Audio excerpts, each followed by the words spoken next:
Well, one of our favorite formations is this, kind of a double slot formation where we have four wide receivers and a running back, and we've had a lot of luck running out of this in the past as well.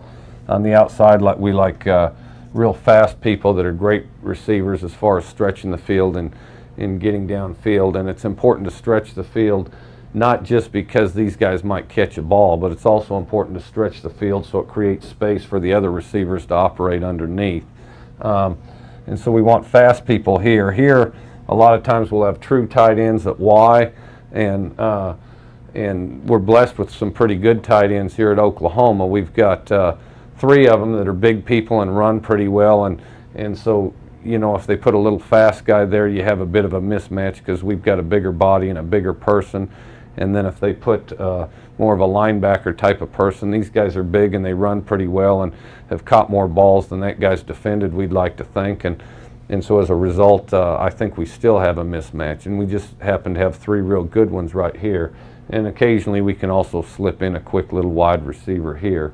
In here we want a guy that's great at running slants and option routes and little things underneath, and can just make something happen when he has the ball. So I guess from a philosophy standpoint, if we stretch on the outside occasionally, then we have all kinds of space right here to work underneath and for them to run routes and get underneath. Now with the fullback, a great runner obviously, as all fullbacks are, and if he can just catch a short pass, occasionally we can put him on space and let him run with it. And we can do it by having him go to the flat, or we can have him go underneath and just replace the ball. And if things don't work out down here, we can dump it to him, and rather than really running it from the backfield, he's running it from here. And as we throw balls to these various people, you know, what the defense is going to be inclined to do is try to get as much help back here as they can. And so, you know, a lot of times the defense will go to a too deep coverage, and they'll stick their corners, of course, out here, and then they'll stick a linebacker here. And a lot of times they'll make him a nickelback just to get an extra guy, and then stick a Sam linebacker here, and a Mike here, a Will here, and then, you know, run something like this.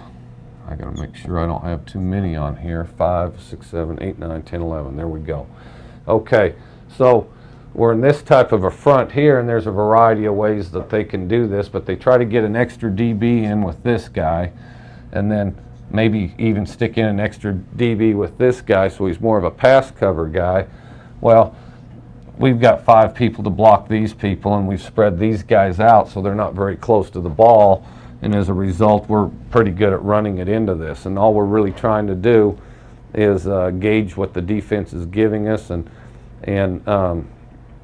go where they're not, so to speak. And anytime we get a front like this, we should run the ball, and we should expect to be pretty effective at it. And as far as how it balances out, it really depends on how the defense plays us. If you know, if the defense plays something like this, we should potentially run it, well, against Georgia last year, Kentucky ran it 42 times and maybe should have run it 60.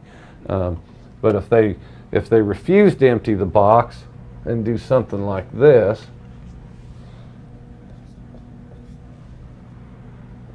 keep 4 down linemen in here,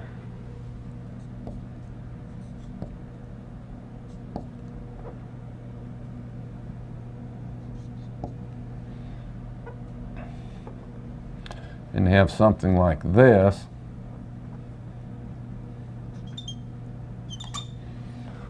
where they've got us outnumbered. We've got 5 to block, and they've got 6 to they've got 6 to stop the run. Well, out here, as you can see, I mean, we can run a variety of routes, but if we just send everybody vertical, you know, you can just count it off. 3 out of those 4 guys are single covered. And if we get real good at running routes and real good at making decisions with our quarterbacks, we're liable to find somebody who's single covered. And that seems to be the thing about, out of that one set, conservatively, how many options would you say you would have out of that one formation that you have? We can run our whole offense out of this formation, and then we'll run a variety of formations. We'll run a lot of formations and really have similar plays out of a lot of formations, and then hope to be able to execute those plays, but giving the defense a different look out of a lot of formations.